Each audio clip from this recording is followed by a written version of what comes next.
พุทธังสรณังกัจฉามิธัมมังสรณังกัจฉามิสังฆังสรณังกัจฉามิกราบนมัสการพระมหาเถระพระสังฆาธิการพระเถรานุเถระสวัสดีท่านผู้ฟังและผู้ชมทุกท่านกลับมาพบกับรายการศึกษาพระสัจธรรมเพื่อการพ้นทุกข์ครั้งนี้เป็นครั้งที่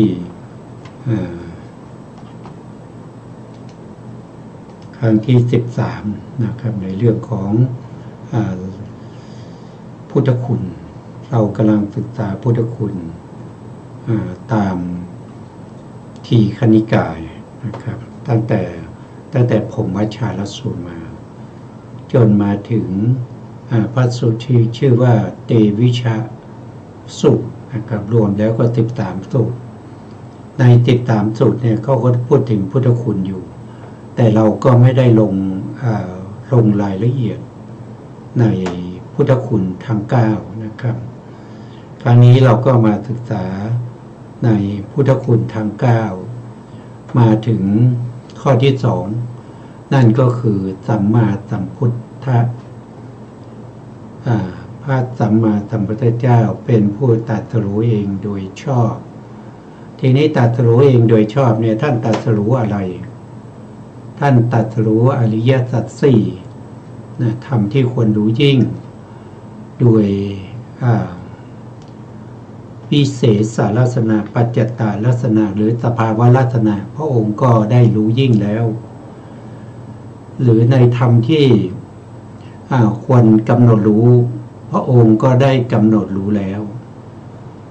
ในธรรมที่ควรละพระองค์ก็ได้ละหมดแล้วในธรรมที่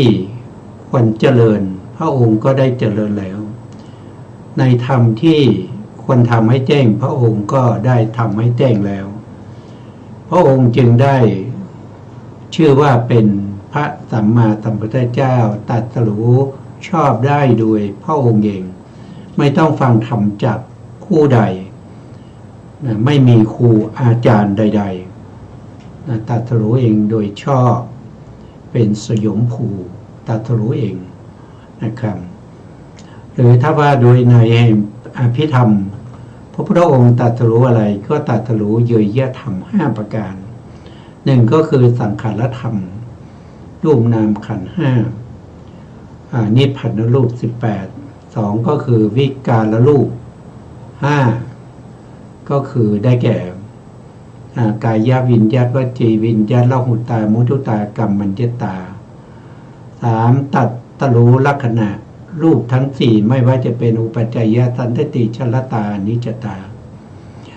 4ก็คือตัดรู้พระบัญญัติทั้งหลายไม่ว่าจะเป็นสัทธาบัญญัติอัฏฐบัญญัติทั้งหมดทั้งมวลที่เป็นบัญญัตินั้นพระองค์ได้ตรัสรู้หมดแล้วแล้ว4ก็คือ5นะครับ5ก็คือได้แก่พระองค์ได้ตรัสรู้พระนิพพานแล้วนะพระนิพพานว่าโดยลักษณะมีอย่างเดียวคือสันติลักขณังว่าโดยการเข้าถึงมี3นะครับ3ก็คือ1ก็คือผู้ที่เข้าถึงพระนิพพานโดยการเจริญวิปัสสนายิ่งด้วยความเป็นอนิจจังอนิจจังคือความไม่เที่ยงเมื่อเข้าถึงพระนิพพานแล้วอันนี้ก็เรียกว่าเป็นอัปปะเขาเรียกว่าเป็นเขาเรียกผ่านไปก่อนนะครับอันที่2คือเข้าถึงพระนิพพานโดยการเจริญทุกขานุปัสสนาทุกขานุปัสสนาคือพวกสมถะญาณิกเป็นผู้ที่เข้าถึงได้ด้วยการเจริญสมาธิมาก่อนนะพวกนี้เรียกว่าเป็นอัปปนิหิตวิโมกข์ส่วนบุคคลที่3นั้นเข้าถึงด้วยความเป็นอนัตตานั่นก็คือบุคคลเหล่านี้ยิ่งด้วยปัญญาเจริญวิปัสสนาเห็นอนัตตาชัดเจนเห็นความสูญ ชัดเจนพวกนี้ก็จะเข้าถึงพระนิพพานได้ด้วยสุญญตานิสุญญตาวิโมกข์เมื่อกี้พูดถึงบุคคลที่เจริญแล้วก็เจริญวิปัสสนาแล้วก็เห็นยิ่งถึงความไม่เที่ยงอันนี้ก็จะเป็นอนิมิตตวิโมกข์นะครับที่คิดไม่ออกเมื่อกี้นะก็ให้เข้าใจว่าชื่อว่าอนิมิตตวิโมกข์นะครับนี่ก็คือวิธีการเข้าถึงพระนิพพานที่พระองค์ตรัสรู้นะครับหรือว่าโดยพระนิพพานว่าโดยปริยายแห่งพระนิพพานนั้นมีสองก็คือหนึ่งก็คือเสสะอุปาทิเสสานิพพานนะครับก็คือพระนิพพานของบุคคลที่ยังมีชีวิตอยู่นะครับเป็นพระอรหันต์แล้วยังมีชีวิตอยู่นะครับคือกำจัดกิเลสได้หมดแล้วแต่ว่ายังมีหลงเหลือขันธ์ห้าก็เป็นอนุปาทิเสสนิพพานได้อีกอันหนึ่งก็คือเขาเรียกว่าเป็นอนุปาทิเสสนิพพานอันนี้ก็คือพระอรหันต์ที่ปรินิพพานไปแล้วทั้งที่กิเลสปรินิพพานแล้วก็ขันธ์ห้าปรินิพพานด้วยนะครับนี่ก็เป็นที่พระพุทธองค์ตรัสรู้นะครับที่นี้ธรรมที่พระพุทธองค์ตรัสรู้เนี่ยมีมากมายนะครับเราก็ยังศึกษาในเรื่องของธรรมที่พระพุทธองค์ตรัสรู้ที่ว่าเป็นขันธ์ห้านะครับมีรูปขันธ์รูปขันธ์ที่ได้ชื่อว่ารูปขันธ์ก็เพราะอะไรนะเราก็ศึกษาไปครั้งที่แล้วนะครับเพราะรูปขันธ์นี่มีอดีตอนาคตปัจจุบันเป็นภายในภายนอกเป็นรูปที่ละเอียดรูปที่ปราณีตรูปที่ตามรูปที่หยาบรูปใกล้รูปไกลนะครับวันนี้เราก็จะศึกษาต่อจากครั้งที่แล้วที่พระองค์ได้ตรัสรู้ในเรื่องของเวทนานะครับเวทนาก็มีทั้งที่เป็นอดีตอนาคตแล้วก็ปัจจุบันเวทนาที่เป็นภายในนะครับเรากำลังจะศึกษาในข้อเวทนาเป็นภายในว่าเป็นอย่างไรนะครับอาจารย์กันดาท่านก็ได้พร้อมอยู่ในรายการแล้วนะครับจะได้มาสาธยายให้พวกเราได้ฟังกันว่าเวทนามันเป็นยังไงนะครับเวทนาที่เป็นภายนอกภายในเนี่ยมันเป็นยังไงนะครับก็ขอเรียนเชิญอาจารย์กันดาครับได้ช่วยสาธยายในเรื่องของเวทนาต่อครับเชิญครับอาจารย์ครับกราบนมัสการพระคุณเจ้าพระเถรานุเถระและสวัสดีท่านที่รับฟังและรับชมอยู่ทางบ้านนะคะเวทนาภายในเป็นไฉนเวทนาใดของสัตว์นั้นๆเองซึ่งมีในตนเฉพาะตนเกิดในตนเฉพาะบุคคลอันกรรมที่สัมปยุตด้วยตัณหาทิฏฐิยึดครองได้แก่สุขเวทนาทุกขเวทนาอทุกขมสุขเวทนานี้เรียกว่าเวทนาภายในเวทนาภายนอกเป็นไฉนเวทนาใดของสัตว์อื่นของบุคคลอื่นนั้นๆซึ่งมีในตนเฉพาะตนเกิดในตนมีเฉพาะบุคคลอันกรรมที่สัมปยุตด้วยตัณหาทิฏฐิยึดครองได้แก่สุขเวทนา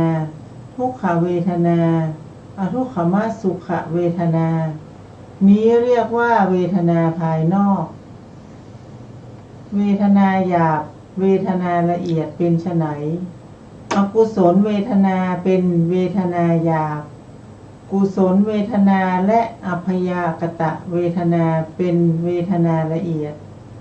กุศลเวทนาและอกุศลเวทนาเป็นเวทนาหยาบอัพยากตะเวทนาเป็นเวทนาละเอียดทุกขเวทนาเป็นเวทนาหยาบสุขเวทนาและอทุกขมสุขเวทนาเป็นเวทนาละเอียดสุขเวทนาและทุกขเวทนาเป็นเวทนาหยาบอทุกขมสุขเวทนาเป็นเวทนาละเอียดเวทนาของผู้ไม่เข้าสมาบัติเป็นเวทนาหยาบ เวทนาของผู้เข้าสมาบัติเป็นเวทนาละเอียดเวทนาที่เป็นอารมณ์ของอาสวะเป็นเวทนาหยาบเวทนาที่ไม่เป็นอารมณ์ของอาสวะเป็นเวทนาละเอียดหรือพึงทราบเวทนาหยาบเวทนาละเอียดโดยอาศัยเทียบเคียงเวทนานั้นๆเป็นชั้นๆไปค่ะครับผมคำนี้ก็เป็นเรื่องของเวทนาที่พระสัมมาสัมพุทธเจ้าได้ตรัสรู้แล้วนะครับ แล้วก็นำมาสั่งสอนเวนยสัตว์ทั้งหลายให้รู้ตามให้รู้ตามเวทนานั้นนะครับเวทนามีทั้งเวทนาที่เป็นอดีตนะก็คือเวทนาที่ดับไปแล้วนะหรือเวทนาที่มีในภพก่อนเวทนาที่เป็นอนาคตก็คือเวทนาที่จะเกิดขึ้นในโอกาสข้างหน้าแต่ตอนนี้ยังไม่เกิดนะครับจะเกิดเวทนาที่เป็นปัจจุบันก็คือเวทนาที่กำลังเกิดอยู่อันนั้นเราศึกษาไปเมื่อครั้งที่แล้วนะครั้งนี้เราก็มาศึกษาในเรื่องของเวทนาที่เป็นภายในนะเวทนาภายในก็คู่กับเวทนาภายนอกเวทนาภายในเนี่ยท่านบอกว่าเป็นเวทนาที่อยู่ในร่างกายในตัวของเราในตัวของเราท่านบอกว่าอันกรรมที่สัมปยุตด้วยทิฏฐิตัณหายึดของอันนี้ก็คือหมายถึงว่าเวทนาที่เกิดขึ้นนั้นนะครับก็ประกอบด้วยตัณหานะก็คือโลภะตัณหาทิฏฐิก็คือความเห็นผิดกรรมนั้นได้แก่ตัวเจตนาที่เกิดร่วมกันในจิตนะครับในจิตของบุคคลภายในก็คือในบุคคลคือในตัวของเรานี้นะครับที่เกิดขึ้นอย่างนี้เป็นเวทนาที่อยู่ภายในอยู่ภายในเรานะครับเวทนานอกจากเป็นประเภทที่เป็นอันกรรมที่สัมปยุตด้วยตัณหาและทิฏฐิยึดครองนะครับอันนี้ก็เป็นประเภทที่เป็นสุขเวทนาหรือว่าเป็นอทุกขมะทุกขเวทนาหรือถ้าไม่ชอบใจอาจจะเป็นเหตุให้เกิดทุกขเวทนาได้นะแต่ทุกขเวทนาเนี่ยเวลาเกิดเนี่ยเขาเกิดร่วมกับโทสะมูลจิตเพราะฉะนั้นในขณะที่เขาเกิดขึ้นนั้นก็จะไม่มีตัณหาและทิฏฐิแต่ตัวโทสะนะโทสะคือเจตสิกดวงหนึ่งนะครับเกิดร่วมกับเจตนานะครับเกิดเจตนาคือความจงใจตัวกรรมนะที่เกิดขึ้นอันนั้นก็เป็นทุกขเวทนาอยู่ที่ไหนก็อยู่ในตัวเรานี่แหละนะในขณะที่ทุกขเวทนาเกิดเราก็รู้ว่าเราไม่พอใจนะครับเราเสียใจหรือว่าเราน้อยใจหรือว่าเรารู้สึกฉุนเนี่ยไม่พอใจนิดๆนะอย่างนี้ก็เป็นเวทนาที่อยู่ภายในนอกจากเวทนาที่อยู่ภายในยังมีเวทนาที่อยู่ภายนอกเวทนาที่อยู่ภายนอกนั้นคือเวทนาที่เกิดกับบุคคลอื่นอาจจะไม่ได้เกิดกับเรานะอาจจะเกิดกับบุคคลอื่นใครก็ตามนะครับเขาก็มีเวทนาอย่างเรานี่แหละนะครับเหมือนเราเลยได้พบกับอารมณ์ที่ดีๆก็มีเวทนาที่เป็นสุขได้พบกับอารมณ์ที่ไม่ดีก็เป็นทุกข์นะครับหรือว่าได้ประสบพบเจอกับอารมณ์ก็ไม่รู้นะไม่รู้มีโมหะครอบงำนะครับไม่ได้กำหนดรู้ถึงสภาวธรรมปล่อยจิตปล่อยใจไปกับอารมณ์นั้นอันนี้ก็เป็นโมหะก็เป็นอุเบกขาเวทนานะโดยส่วนมากแล้วนะครับเวทนาที่เป็นอุเบกขาเวทนาเนี่ยมีทั้งที่เป็นโลภะนะโลภะมูลจิตก็มีนะครับแล้วก็จิตที่เป็นมหากุศลก็มีนะครับหรือว่าจิตที่เป็นอัพยากตะก็มีเช่นวิบากแล้วก็กิริยาในส่วนที่เป็นสมนัตในส่วนที่เป็นสมนัตเนี่ยไม่ใช่จะมีเฉพาะในส่วนที่เป็นกรรมนะที่สัมปยุตด้วยตัณหาทิฏฐิยึดครองไม่ใช่อย่างนั้นนะสมนัตเวทนามีทั้งที่เป็นกุศลด้วยนะเกิดร่วมกับมหากุศลนะก็จะไม่มีตัณหาและทิฏฐิ แต่มีเจตนานะมีเจตนาเกิดร่วมด้วยนะมีเจตนาเกิดร่วมกับอโลภะนะอโลภะโทสะหรือบางครั้งก็จะมีปัญญาประกอบด้วย อันนี้เป็นเวทนาทั้งภายในและภายนอกนะครับต่อมาก็เป็นเวทนาที่หยาบกับเวทนาที่ละเอียดอันนี้ท่านก็ยกมาเปรียบเทียบเวทนาเป็นคู่ๆนะครับท่านบอกว่าอกุศลเวทนาเป็นเวทนาที่หยาบมันเป็นอกุศลมันเป็นอกุศลคืออะไรก็คือบาปนะมันเป็นสภาพธรรมที่ไม่ดีนะครับมันเป็นบาปมันเป็นอกุศลมันมีโทษให้ผลเป็นความทุกข์เพราะฉะนั้นเวทนาที่เกิดร่วมกับอกุศลจิตเหล่านี้ก็เป็นเวทนาที่ไม่ดีก็เป็นเวทนาที่หยาบนะส่วนเวทนาที่เกิดร่วมกับอัพยากตะเวทนาอัพยากตะเวทนาก็คือเวทนาที่เกิดร่วมกับวิปากจิตทั้งหลายนะเช่นเกิดร่วมกับอะไรล่ะมหาวิบากอย่างเนี้ยนะจิตที่เป็นวิบากเนี่ยไม่มีประเภทที่เป็น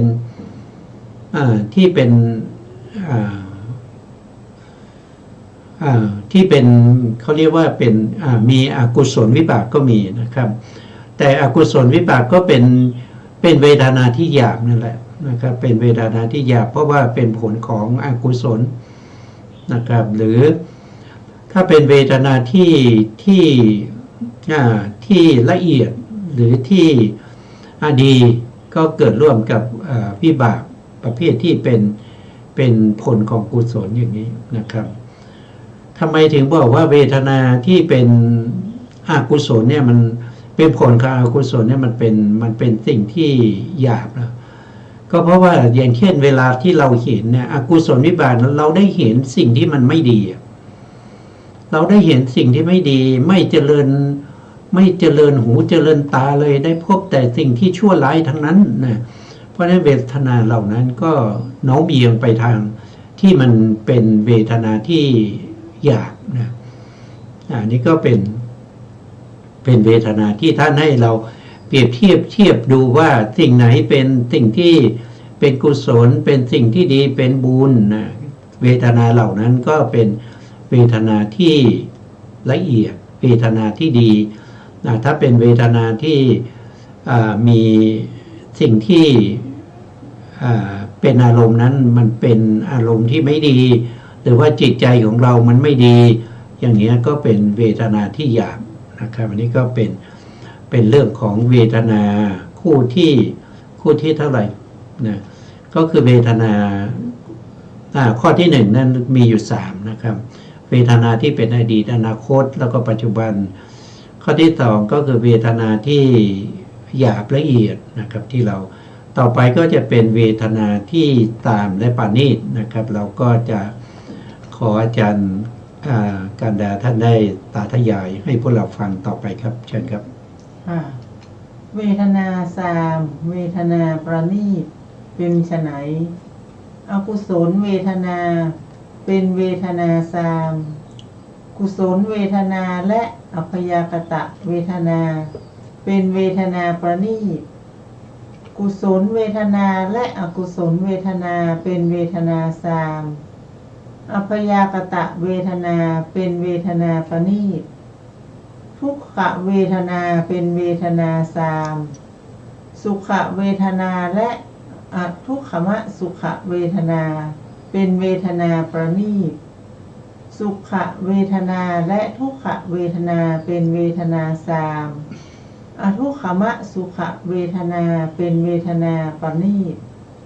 เวทนาของผู้ไม่เข้าสมาบัติเป็นเวทนาสามเวทนาของผู้เข้าสมาบัติเป็นเวทนาประณีตเวทนาที่เป็นอารมณ์ของอาสวะเป็นเวทนาสามเวทนาที่ไม่เป็นอารมณ์ของอาสวะเป็นเวทนาประณีตหรือพึงทราบเวทนาสามเวทนาประณีตโดยอาศัยเทียบเคียงเวทนานั้นๆเป็นชั้นๆไปครับผมอันนั้นก็เป็นเวทนา เวทนาตามกับเวทนาปราณีตนะครับดูแล้วก็เหมือนกันนะครับดูแล้วก็เหมือนกันกับข้อที่เป็นเวทนาที่หยาบแล้วก็ละเอียดนะก็เป็น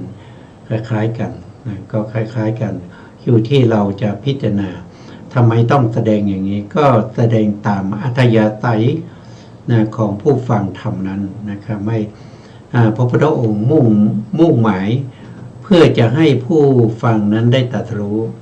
เพราะบางคนอาจจะตรัสรู้ด้วยเวทนาที่ละเอียดแล้วก็ละเอียดแล้วก็เร็วนะครับแต่บางคนอาจจะตรัสรู้ฟังประเภทที่เป็นเวทนาตามกับปานีตอย่างเงี้ยแต่จริงๆแล้วก็ดูเนื้อหาก็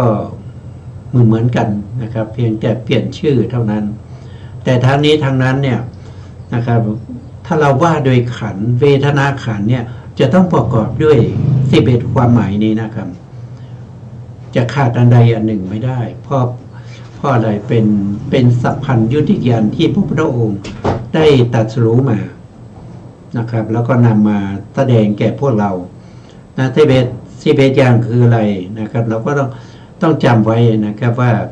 ไม่ว่าจะเป็นรูปขันธ์เวทนาขันธ์สัญญาขันธ์สังขารขันธ์แล้วก็วิญญาณขันธ์ที่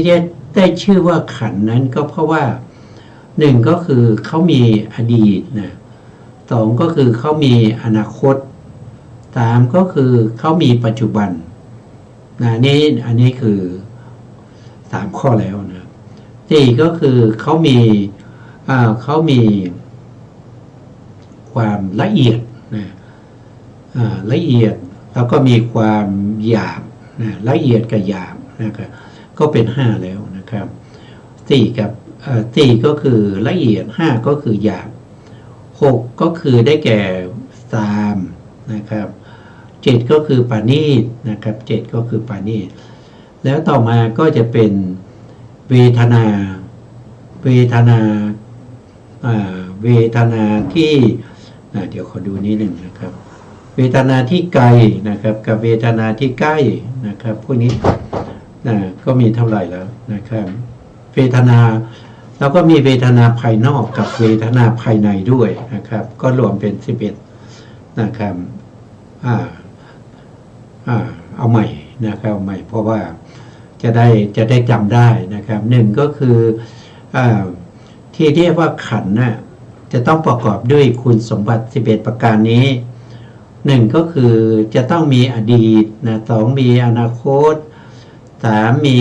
ปัจจุบันนะครับสี่ก็คือเป็นเวทนาภายในนะ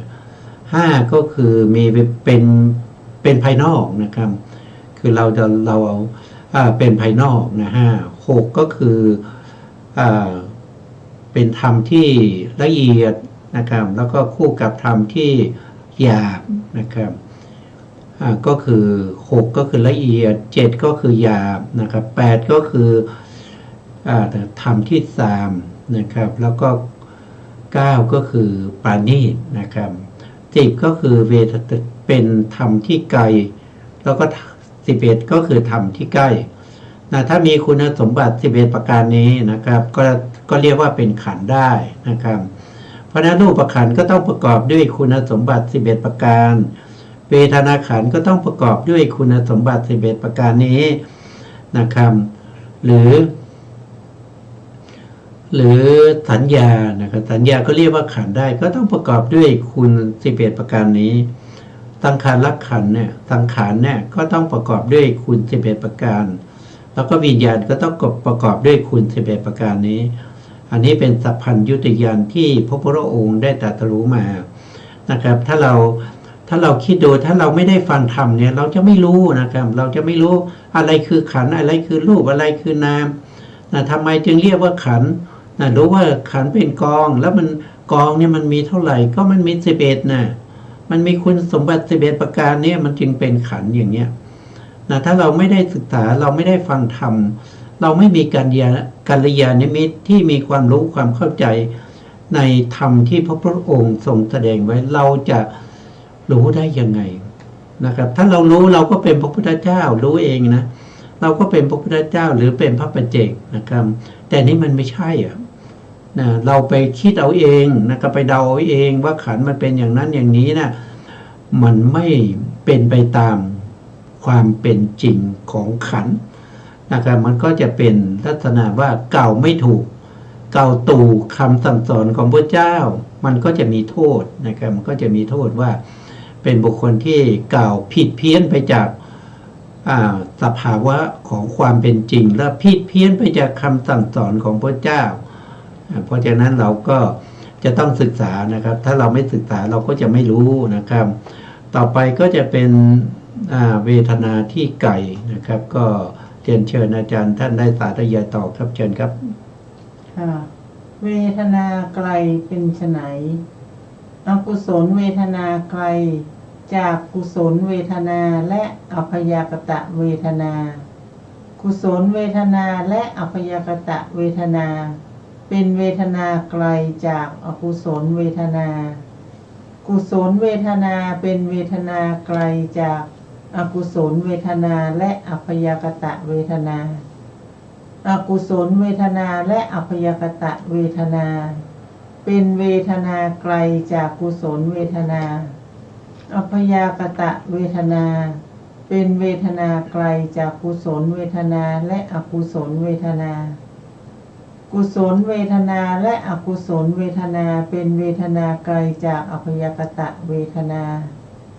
ทุกขเวทนาเป็นเวทนาไกลจากสุขเวทนา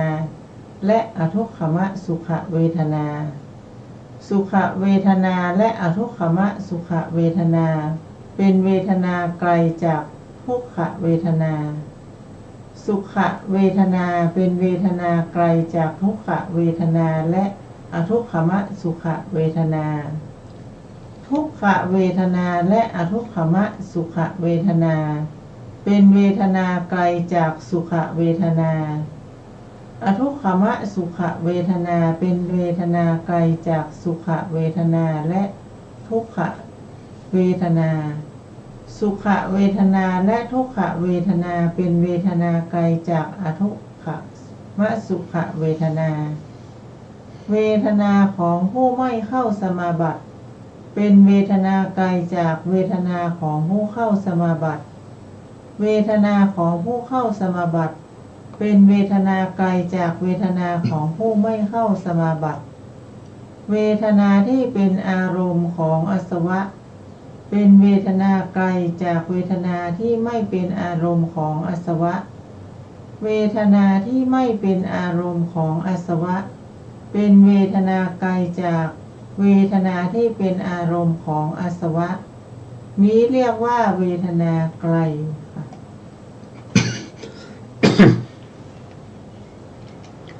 ครับผมขอบคุณครับอันนี้ก็เป็นเวทนาที่ไกลนะครับท่านก็จะส่งเคราะห์นะครับจะส่งเคราะห์เวทนาเวทนามี3แล้วก็ทำที่ท่านนำมาส่งเคราะห์อีก3นั่นก็คือได้แก่อกุศลเวทนาอกุศลใช่ไหมครับอกุศล1คืออกุศล2คือกุศล3คืออัพยากตะนะครับท่านก็เอามาหมุนในธรรม6อย่างนี้นะครับก็หมุนไปหมุนมานะครับจะยิ่งหมุนไปมากๆนะครับก็จะทำให้ผู้ที่ไม่มีปัญญานะครับจะได้เข้าใจนะครับส่วนผู้ที่มีปัญญาในท่านพูดแค่2-3 บรรทัดนะก็จะรู้แล้วนะครับก็จะรู้และเข้าใจอย่างเช่นข้อที่1นะครับท่านบอกว่าอกุศลเวทนานะครับอันนี้ก็คืออกุศลนะมีอกุศลเวทนามีเท่าไหร่อกุศลเวทนาก็มีอยู่3นะครับก็จะมีทั้งที่เป็นโสมนัสคือเป็นสุขนะครับแล้วก็เป็นทุกข์แล้วก็เป็นอุเบกขาเวทนาทั้ง3เนี่ยมันไกลจากเวทนาที่เป็นกุศลที่เป็นกุศลเวทนาที่เป็นกุศลมีเท่าไหร่เวทนาที่เป็นกุศลเนี่ยถ้าว่าโดยตัวสภาวะองค์ธรรมแล้วก็มีอยู่2นะครับนั่นก็คือโสมนัสคือความดีใจกับ ความเฉยๆคืออุเบกขานะก็จะมีแค่สองนะครับแต่กุศลเนี่ยนะครับก็สามารถที่จะทำให้เกิดทุกขเวทนาได้นะทุกขเวทนาได้ทุกขเวทนาอย่างไรก็คือหมายความว่าเราเป็นผู้มีศีลอย่างเนี้ยเราเป็นผู้มีศีลไปไหนเราก็รักษาศีลนะครับไม่เคยฆ่าสัตว์เลยนะครับตั้งแต่สมาทานศีลมานะครับสมาทานศีลรักษาศีลมา5 ปีแล้ว10 ปีแล้วนะไม่เคยฆ่าสัตว์เลยแล้วก็ไม่เคยลักทรัพย์ไม่เคยประพฤติผิดในกามเลยแล้วก็ไม่เคยกล่าวคำมุสาไม่เคยดื่มสุรามาเลยตั้งแต่รักสมาทานศีลมา5 ปีแล้วนะครับแล้วเราก็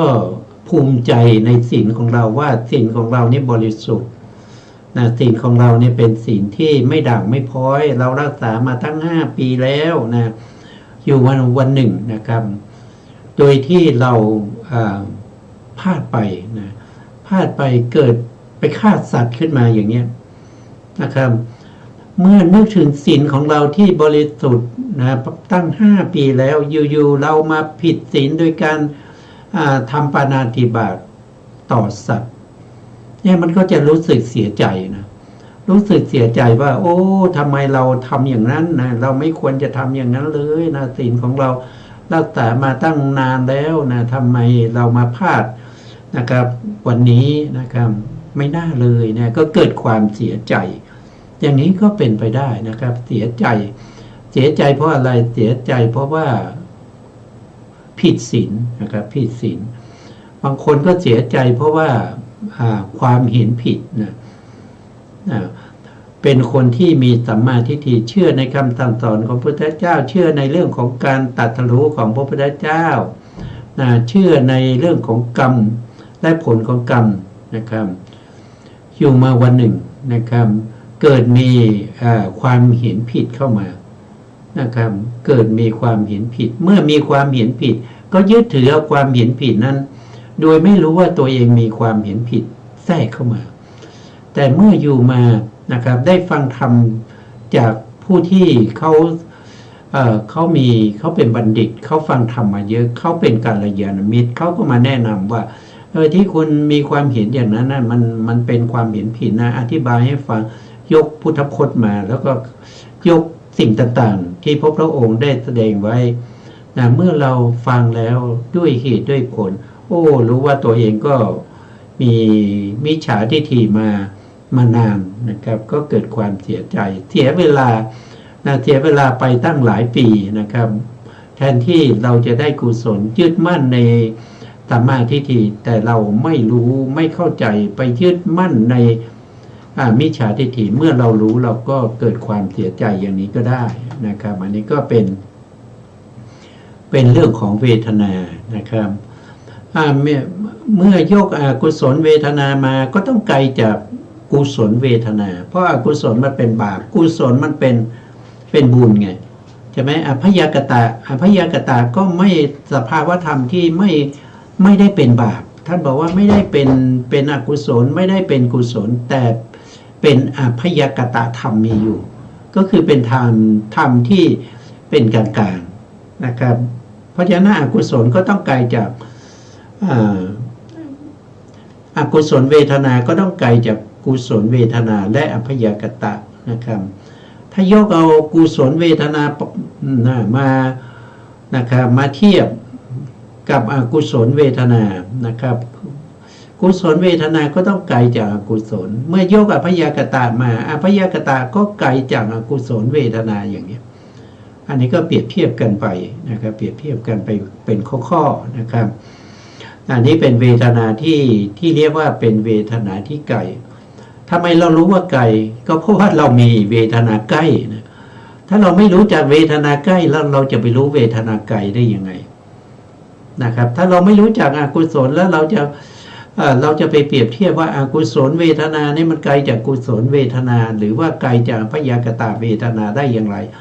มันก็ไม่รู้ปะปนกันไปหมดนะครับกุศลก็มายึดถือว่าเป็นกุศลอย่างเงี้ย กุศลก็มายึดถือว่าเป็นอกุศลอย่างเงี้ยมันก็เป็นประเภทที่ไม่ได้ศึกษานะครับไม่ได้ศึกษาพระธรรมคำสั่งสอนของพระเจ้ายึดถือผิดยึดถือผิดว่าสิ่งที่ตัวเองยึดถืออยู่นั้นเป็นสิ่งที่ถูกต้องบางคนก็ไม่สามารถแก้ได้นะครับไม่สามารถแก้ได้ดิ่งไปในความเห็นผิดนั้นนะครับพวกนี้ก็ไม่รู้นะไม่รู้ในเรื่องของขันธ์ไม่รู้ในเรื่องของอายตนะไม่รู้ในเรื่องของธาตุเป็นบุคคลที่ยึดถือผิดนะแล้วก็มีการมุ่งหน้านะครับมีการมุ่งหน้าไปสู่ความผิดเหล่านั้นนะครับตายแล้วไปไหนนะตายแล้วก็ไปอบายนะครับถ้าเป็นประเภทที่เป็นนิยตามิจฉาทิฏฐิตายแล้วก็ไปนรกนะครับไปนรกพระองค์ตรัสว่านะครับถ้ามีความเห็นผิดไม่รู้ในเรื่องของขันธ์นะไม่รู้ในเรื่องของอายตนะไม่รู้ในเรื่องของธาตุนะครับบุคคลนั้นก็มีเบื้องหน้าคือเป็นตัดนรกกับเดรัจฉานเท่านั้นนะครับอันนี้ก็เป็นเวทนาที่เราพิจารณาได้ว่าเป็นเวทนาที่ไกลนะครับเวทนาที่ต่างกันกุศลกับอกุศลก็ต่างกันก็ไกลนะครับไกลมากนะครับกุศลกับอกุศลเนี่ยนะครับต่อไปก็เรียนเชิญอาจารย์กันดาท่านได้สาธยายต่อครับเชิญครับเวทนาใกล้เป็นไฉนอกุศลเวทนาเป็นเวทนาใกล้กับอกุศลเวทนากุศลเวทนาเป็นเวทนาใกล้กับกุศลเวทนาอัพยากตะเวทนาเป็นเวทนาใกล้กับอัพยากตะเวทนาทุกขเวทนาเป็นเวทนาใกล้กับทุกขเวทนาสุขเวทนาเป็นเวทนาใกล้กับสุขเวทนาอทุกขมสุขเวทนาเป็นเวทนาใกล้กับอทุกขมสุขเวทนาเวทนาของผู้ไม่เข้าสมาบัติเป็นเวทนาใกล้กับเวทนาของผู้ไม่เข้าสมาบัติเวทนาของผู้เข้าสมาบัติเป็นเวทนาใกล้กับเวทนาของผู้เข้าสมาบัติเวทนาที่เป็นอารมณ์ของอาสวะเป็นเวทนาใกล้กับเวทนาที่เป็นอารมณ์ของอาสวะเวทนาที่ไม่เป็นอารมณ์ของอาสวะเป็นเวทนาใกล้กับเวทนาที่ไม่เป็นอารมณ์ของอาสวะนี้เรียกว่าเวทนาใกล้หรือพึงทราบเวทนาไกลและเวทนาใกล้โดยอาศัยเทียบเคียงเวทนานั้นๆเป็นชั้นๆไปค่ะครับผมอันนี้ก็เป็นเวทนาที่ใกล้กันนะครับเวทนาที่ใกล้กันเนี่ยก็ท่านก็บอกว่าเวทนาที่เป็นประเภทเดียวกันก็ใกล้กันนะครับถ้าเรา ถ้าเร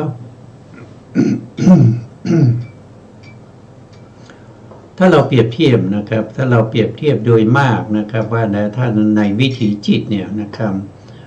จิตที่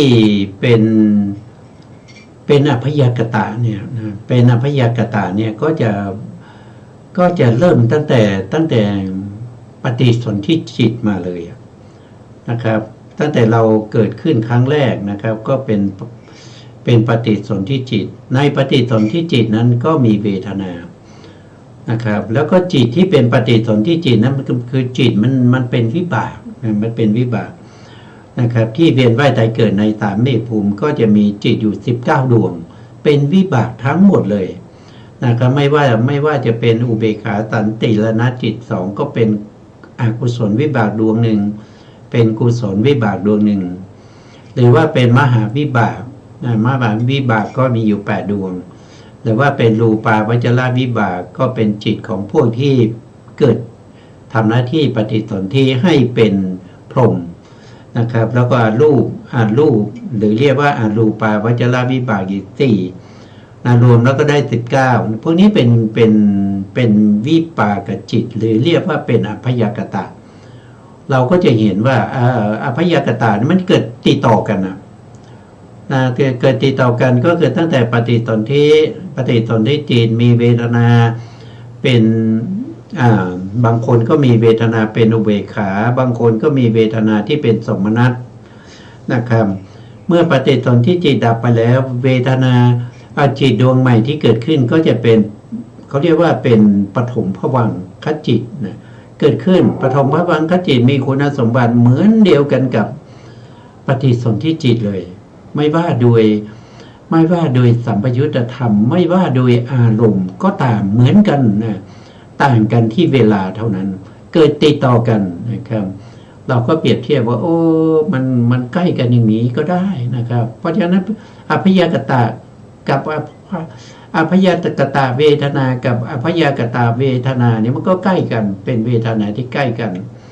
แต่ถ้าเรามาดูในเรื่องของอกุศลเนี่ยอกุศลและจิตเนี่ยมีอยู่12ดวงอกุศลและจิตเนี่ยมันก็เกิดในวิถีก็เกิดเป็นชวนะเมื่อเกิดเป็นชวนะจะเกิดดับอย่างนี้7ดวงเวทนาที่อยู่ในอกุศลชวนะเหล่านั้นก็เป็นเวทนาที่ใกล้กันนะเป็นเวทนาที่ใกล้กันอกุศลกับอกุศลก็ใกล้กันอกุศลชวนะจะเกิดใกล้กับกุศลชวนะไม่ได้มันต้องอยู่คนละวิถีเพราะเขาไม่เกิดร่วมกันกุศลกับอกุศลเนี่ยไม่เกิดร่วมกันนะไม่ปะปนกันนะครับคนผู้ร้ายกับตำรวจมันไม่ปะปนกันนะครับหรือคนดีกับคนชั่วเนี่ยเขาจะไม่ปะปนกันนะเพราะฉะนั้น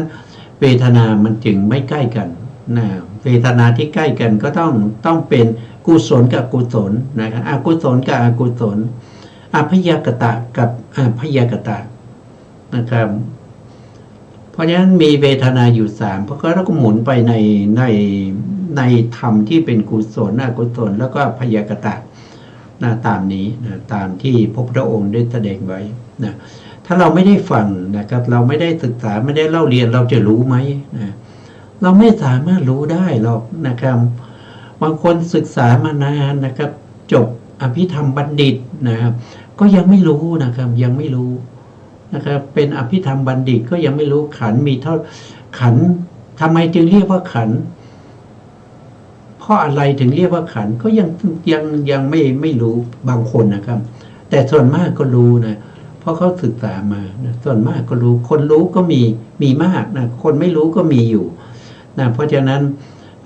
ไม่ใช่ว่าศึกษาแล้วนะจะรู้หมดนะมันไม่รู้หมดหรอกอย่างผมเนี่ยศึกษามาตั้งเป็น20-30 ปีนะครับถามว่ารู้หมดไหมไม่รู้นะครับไม่รู้แล้วถามว่าที่รู้เนี่ยมีมากกว่าที่ไม่รู้ใช่ไหมก็ตอบว่าไม่ใช่นะครับสิ่งที่ไม่รู้เนี่ยมันมีมากกว่าที่รู้นะผู้ที่จะรู้เนี่ยอันดับหนึ่งก็คือพระพุทธเจ้านะครับรู้หมดทุกสิ่งทุกอย่างนะแล้วรู้ตามความเป็นจริงด้วยนะสิ่งไหนเป็นยังไงพระองค์รู้หมดรู้ตามความเป็นจริงนะครับบุคคลที่2นั่นก็คือได้แก่ พระปัจเจกนะพระปัจเจกกับพุทธะนะครับเป็นผู้ที่รู้ลองมาจากพระพุทธเจ้านะครับแต่พระปัจเจกนี้เขาจะไม่สามารถที่จะนำเอาความรู้ของตัวเองนะไปสั่งสอนผู้อื่นให้ตรัสรู้ธรรมได้นะไม่สามารถจะสอนให้ได้มรรคได้ผลได้นะครับต่อมาก็อัครสาวกนะครับก็คือได้แก่ผู้ที่บำเพ็ญบารมีมาเพื่อความเป็นอัครสาวกเบื้องขวานะครับเป็นผู้มีปัญญาเลิศกว่าภิกษุทั้งหลายนะแล้วก็ต่อมาก็จะเป็นอัครสาวกเบื้องซ้ายนะครับเป็นผู้ที่มี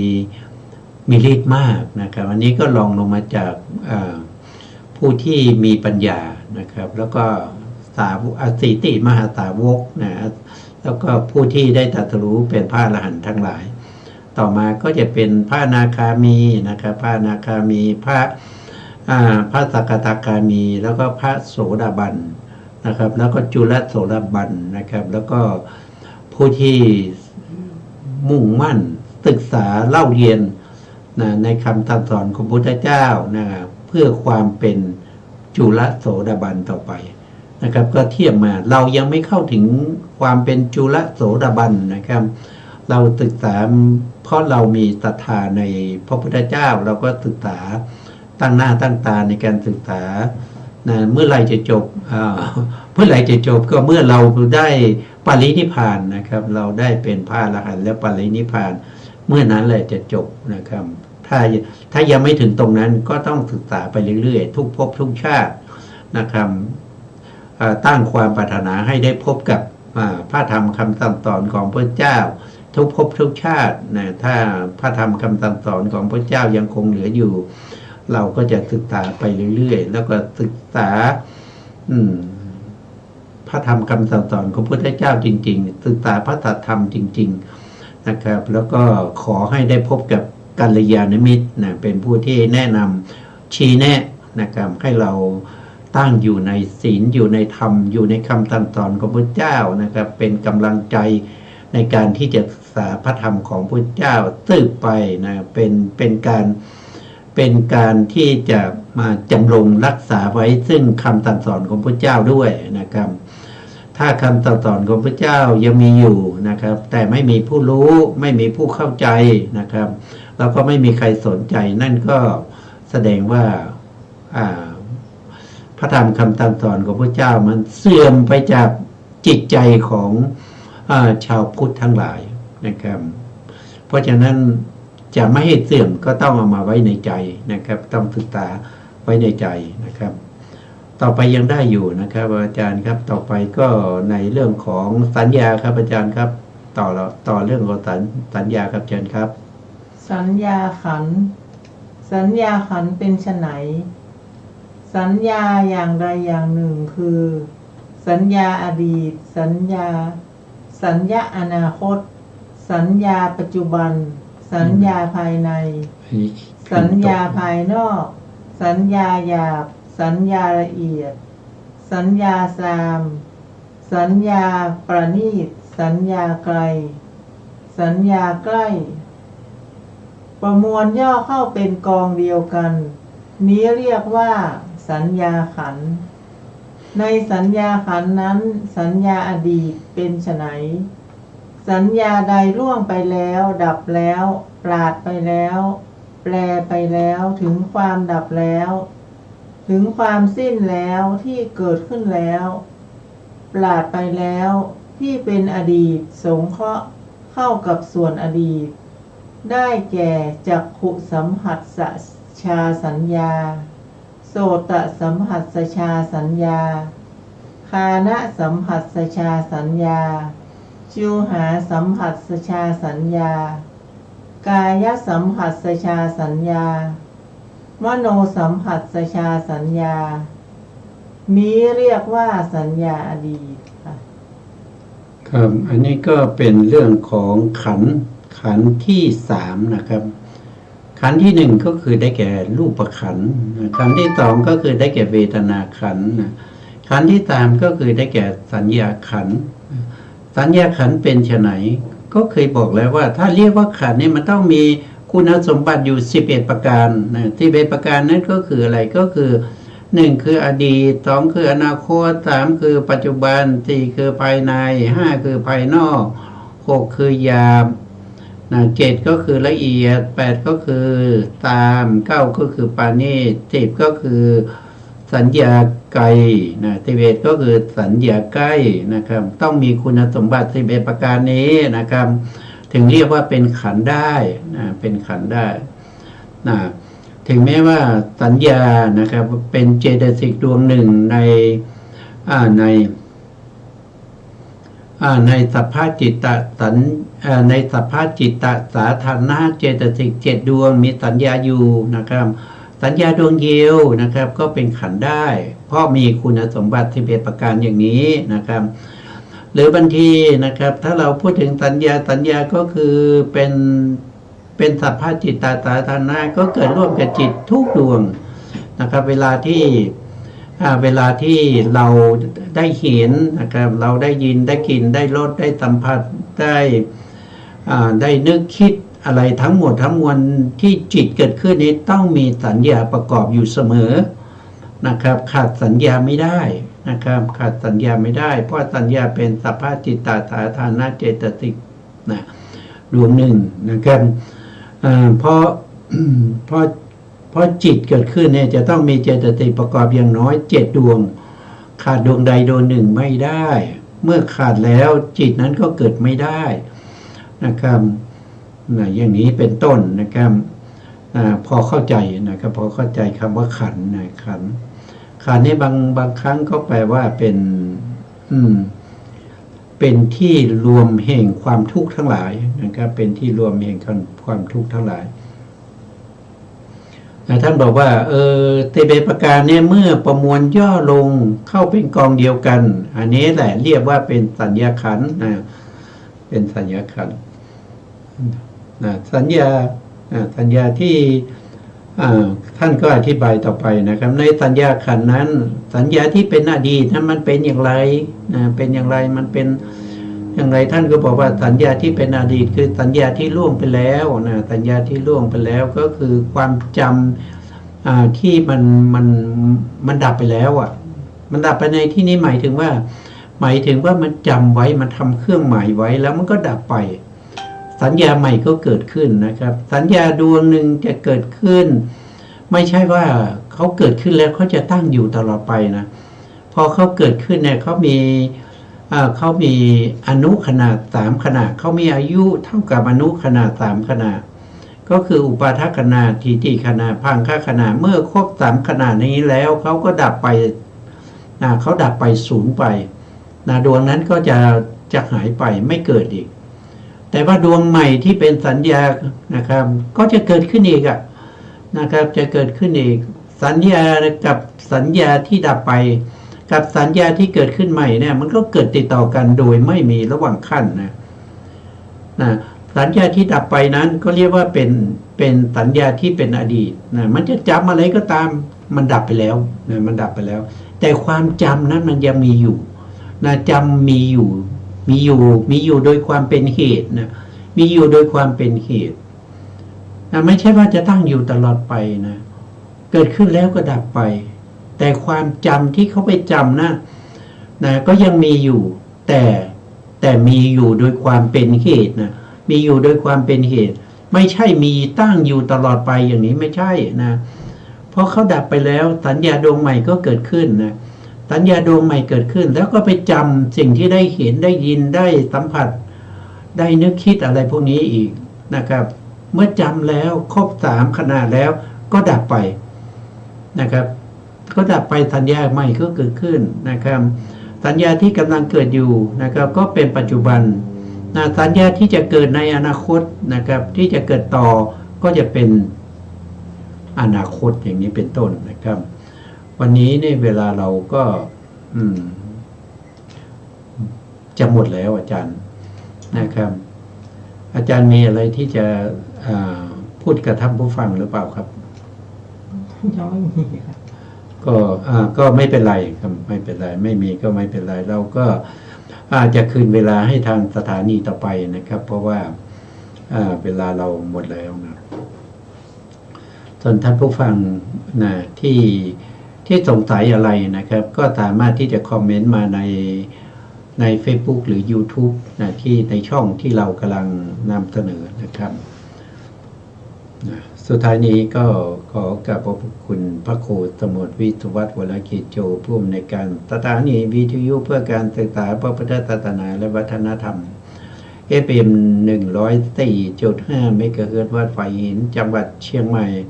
และขอกราบขอบคุณพระครูปริยัติยานุสารขอบคุณท่านผู้ฟังและผู้ชมทุกท่านนะครับที่ให้เกียรติติดตามในรายการศึกษาพระสัทธรรมเพื่อการพ้นทุกข์พบกันใหม่ในครั้งต่อไปครับวันนี้ลาไปก่อนครับสวัสดีครับสวัสดีค่ะ